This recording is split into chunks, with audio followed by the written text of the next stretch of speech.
Hey y'all, welcome back to Road Trotting. Today we're going to do something a little bit different than we normally do on our channel, and we are going to watch a video together with you that I think like over 300,000 people have watched from the channel House of L, and it details 3 reasons why she moved out of Denmark. And I guess we want to watch together to see if we can relate to some of the issues that led her to leave Denmark, and just kind of how relatable it is.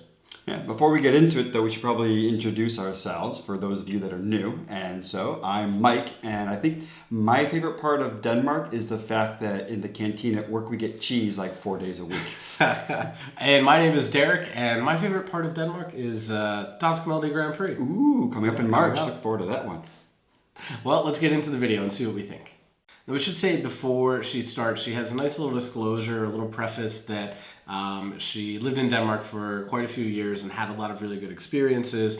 So I think it's nice to see that she starts off with some positives about her time living in Denmark before she gets into the reasons why she left, which could be a touchy subject. Sure, and she was here 4.5 years. I think that's long enough to be able to form an opinion on a place for certain. Yeah, exactly. So let's see what she thinks.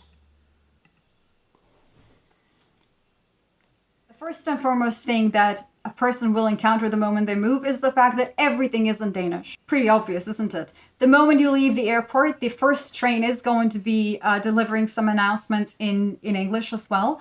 Copenhagen Central Station will also probably deliver some announcement in English. However, the moment you leave Copenhagen, everything is just pretty much Danish all the way. This basically means that unless you learn Danish, integrating into the Danish society is going to be pretty complex. For example, the ministry's website are almost exclusively written in Danish. It's very difficult to actually read the law and what kind of things are expected of you as a resident. Learning Danish is an experience all on its own. Stop it here? Yeah, we can stop it here. Yeah, I mean, here's the thing. Like when you move to a foreign country that has a language that's not the same as your own, that's going to be a challenge. Honestly, probably the biggest challenge we've had over our 5 years in Denmark has been the language, because so many things are in Danish. We don't understand Danish well enough, especially in technical terms, and that's just the nature of living in a foreign country. Yeah, I think we knew that going in. Like, I don't know. And I also don't know that, like, look, if you're on a train in Yulin or on Fyn, like, and you don't understand an announcement, you can ask anybody on that train and they're going to tell you what you miss. And I remember one time we were on a train in Aarhus transferring, and there was an announcement, and then the employee came by and said, "Oh, I'm sorry, I didn't realize that you needed to hear this in English. I would have announced it in English too." Like, so I don't know. I think you can always get by. I get that that's difficult, but I don't know. I think it's just you just get used to knowing that you're not going to be aware of everything going on, and it's a little bit harder to live in a foreign country, but that's because the country is foreign. Denmark's built for Danes. It's not built for foreigners, Sure. So if you don't grow up here, even if you are fluent, there's going to be things that you don't know in Danish, or you don't know the Danish word for, or are going to be difficult. At the same time, like I do get her point. It's super frustrating. It's very frustrating at times to not understand things. I'm not saying it isn't frustrating. I'm just saying you can kind of expect that. Yeah, exactly. But I guess to her point, like I can see how it's something that kind of grates on you over time, and eventually you may say, you know what, because basically having to operate that way, it's basically like having to walk backwards everywhere that you go in life. Like you can do it and it's manageable, but it's harder, and sometimes you just want to walk a normal way. Sure. So I get the point, but also like going in, like moving to Denmark, you kind of know that it's going to be in Danish. Yeah, and I think it's a difference between like trains don't frustrate me because I always feel like I can ask somebody if I need help, but websites definitely have frustrated me over the years where I'm like, I don't know how to do this. It's very simple, and I just want to be done with whatever I'm looking up or having to do, or I just want to book my appointment for whatever, Yeah. No, I get it. It's frustrating having to be in the office and be like, I need a Dane to help figure out, what this letter is that I got in my e-box, and is it important or not? Yeah, exactly. Shall we continue? Yes. It also comes at a very great cost to learn. You probably moved to Denmark because you had a specific reason to be there. For example, when I moved there, I actually had a job there. And Just imagine completing a workday and you are so ready to just connect with somebody, maybe have a good time, probably go out, integrate into the society, and maybe even make a couple of friends. And the first thing popping to your head is not learning Danish and speaking another language, because you're already fairly exhausted, and just converting everything in your head from one language to another is not the easiest process as a whole. So a lot of the time you will find yourself gravitating more and more and more towards English. Still, nevertheless, for those people that will try to put some effort into learning Danish, you will quickly learn that most Danish people do in fact speak English. Particularly the younger generations will always inevitably speak really, really good English. So you're covered on that front. You have to keep in mind also that the Danish are actually a fairly compact group of people. I mean, they like to cluster in different groups. A lot of them have been friends with the same people since, like, I don't know, kindergarten. Yeah, side of there. I mean, yeah, it can be difficult. Doing doing Danish lessons especially was difficult, because on paper you see that, oh, it's 2 nights a week, but you don't realize that you're doing homework at least 2 other nights a week. Yeah. And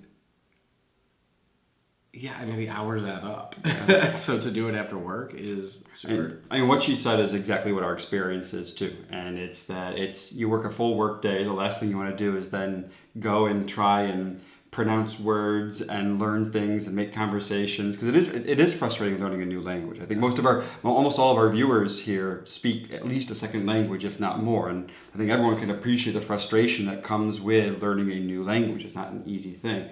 And honestly, that's why we took a decision, because our plan wasn't to actually still be here after 5 years. We took a decision to actually stop Danish lessons and invest our time in people and join clubs and make friends to see if this is a place that we wanted to live. So her frustration I completely can appreciate. And actually, we took a decision to deprioritize Danish and prioritize making relationships and friends instead, because that was going to tell us this was a place that we were going to live, and we could learn Danish subsequently if we decided to stay. Right. We were on a contract situation, and we had to decide if we wanted to to stay or go back to the U.S. And we thought we knew pretty confidently that we wanted to stay, but to be sure, we wanted to make friends and make connections. And spending so much time in Danish class really wasn't helping us to integrate as well. Like learning a language helps you integrate, don't get me wrong, but also being able to build a life in Denmark is important to integrating. And if you're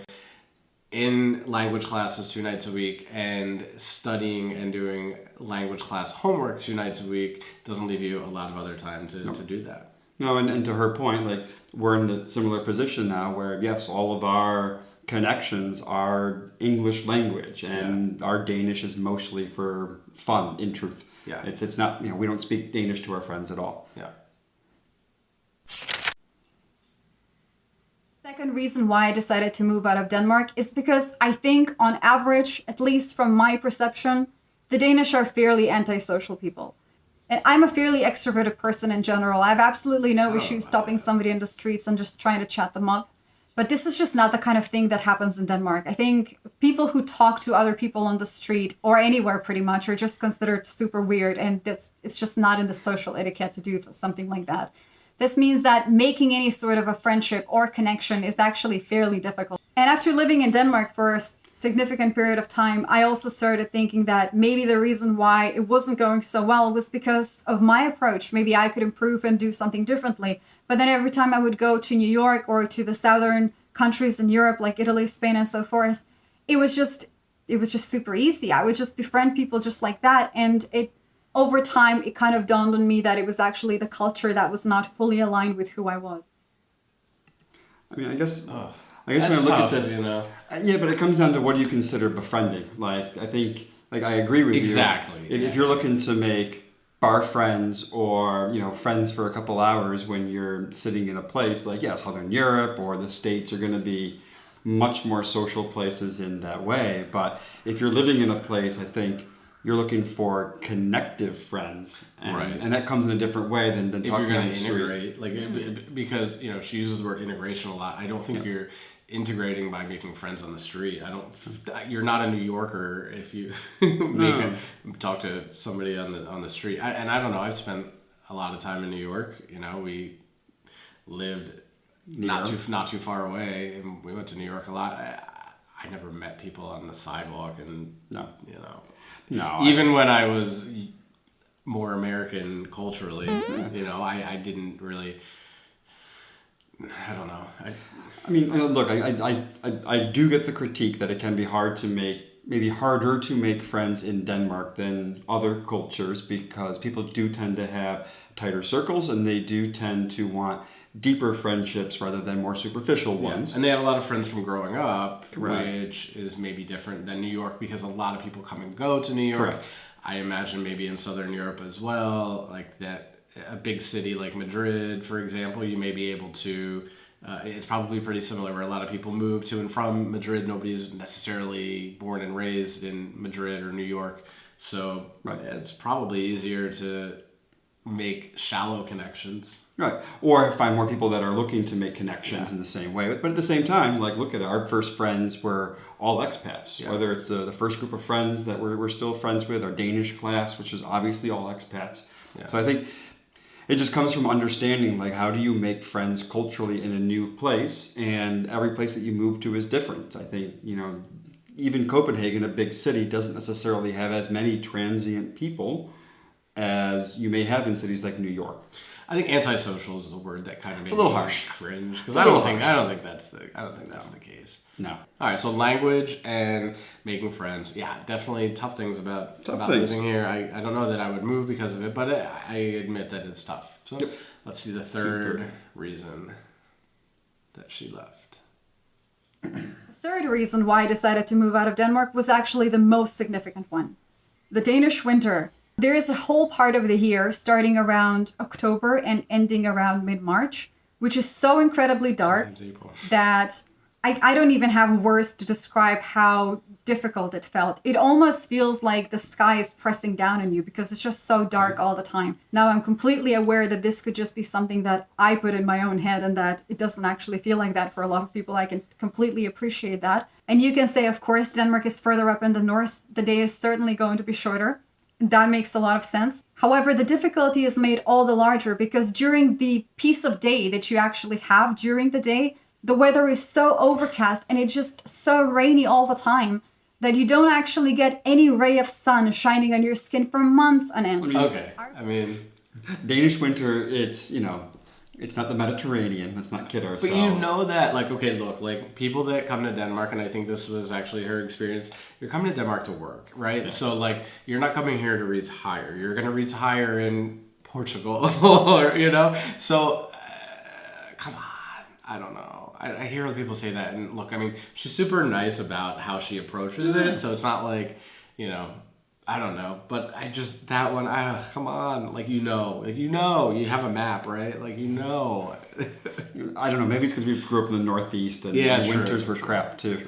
But, I mean, here's the thing, like, I get it, you can't change the weather, like, you know, we talk about, I'll be honest with you, I don't mind Danish winter, and part of it is that it forces you to be creative in different ways, and I think, again, like, I can get the frustration of it because it is long, it is dark, it can be soul crushing. Like, Soul crushing. It can. Something you get some periods where you have, you know, days without sun. Like, I get it. It does weigh on you emotionally, but again, like the other two topics, like, it requires you to have a little bit more effort to make up for it. You have to be more creative in what you do. You have to be willing to push yourself to leave the flat on the weekend, even though it's, you know, gray and rainy. Like, But it's also a break. Like, when you have the seasons, you really get to appreciate different times of year. And I don't know. I mean, growing up that way, like, yes, Denmark's different. The darkness is different. It is. You know, that's been an adjustment. But I don't know. I wouldn't leave because of that. Also, come on, you kind of know that. You know, coming in. And also, like, here's the beautiful thing with Copenhagen: the airport's 15 minutes from the city center. Exactly. And then you can go someplace sunny to get a little refresh. You can go to the Canary Islands. You can go somewhere else. Yeah. Yeah. All right. Let's see how she wraps it up. Yep. Sat myself down and thought, okay, let's just do a thought experiment. Imagine that you were living in the best place in Denmark. You completely loved the environment where you were living. You had the best plethora of friends. You feel super well connected. you are thriving in your career and you are more than wealthy than you would actually need to be. Do you still want to be in Denmark? And I think that was sort of the deciding moment when I finally realized that I could change all of these circumstances that I just mentioned, but I couldn't actually change the fact that the winter was always going to be so incredibly dark. So I think that was the deciding moment for me when I sat myself down, had the thought experiment, and finally realized that, okay, there was nothing that I could do at this point onwards. And since I'm a very big proponent of walking the walk instead of just talking the talk, as the title of this channel suggests, I definitely knew that I needed to do something about it because our environment is actually kind of crucial to how much happiness we experience in our daily lives. I decided to look for a new place, and now I've decided to move to London. This is where I live now. I mean, we have to say the obvious at first. I mean, it is kind of funny that you decide that weather is the one thing you can't change about Denmark, means you decide to leave for sunny London. England. Yeah, I mean,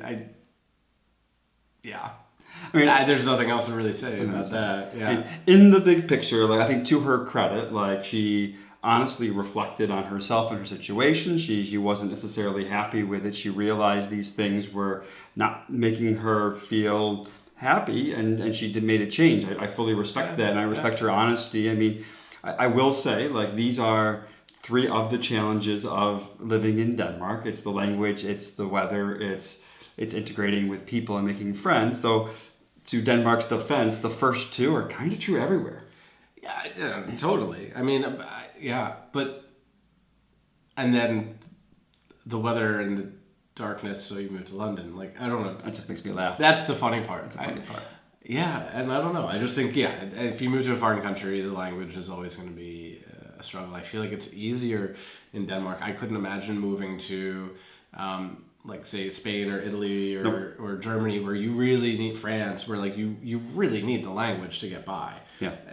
I feel very lucky to be in Denmark, where you have high English proficiency that you can ask pretty much anybody, or go to a store and you ask a question in English. I feel like we're lucky and spoiled even that way. Yeah, like I compared a friend of ours that spent 6 months living in Japan, saying how challenging that was because the language and the culture was so different. It was almost impossible. It did become quite lonely. Or a friend that moved from the U.S. to Germany to work for IKEA and said they had to learn German before could even start working. Yes. I mean, it's just you can't it's just different. It's different here. I mean, we really are spoiled. I kind of disagree with the language being a reason to move out. Now, the winter, I get it, but come on, you know that. I mean, I will say, and it's written on the box. You know what you're getting. You know what you're getting into. I will say, especially her moving to the UK. I mean, if we were to be living in the UK instead of in Denmark, like, it would be easier. Sure. A lot of those, and I think the winter and the weather wouldn't be as frustrating if you took down the degree of difficulty that the language does put on your day-to-day life. You know, you're not constantly having to decode things and figure out the meanings of things. And I also do agree that culturally, British people are much more chatty. They're much more, So I get her points. I get her points. I get her points. I just right. Yeah. And I think the big thing is her points that she makes. Her video. And she's super respectful. Very much. She put you can tell she put the effort in, and I can't disagree with her points. They are challenges, and at a certain point, and maybe we'll get to that point down the road. Who knows? I don't necessarily think so, but like these are the challenges of living in a place like this. I fully agree. Yeah, and it's good to have it out there and to have somebody that will. I think it's a good conversation starter, and these are honest things to look at, because sometimes, and maybe our channel kind of errs on that side a little bit too, or make everything seem like it's sunshine and rainbows, when she's right, for 6 months of the year it is grauwehr. Yeah, it is a bit cloudy, but it is a good conversation to have. It is. Yeah, and thank you guys for coming along for the conversation. We're super happy to have this discussion, and if you enjoyed the video, make sure you give it a like. And don't forget to hit subscribe if you haven't yet, and turn on notifications so that you can be the first to see videos when they drop. I think we definitely enjoyed this video. And don't forget to check out her other videos if you like this one. But thanks for the conversation. Very much. Yeah. Thanks, guys. Hi.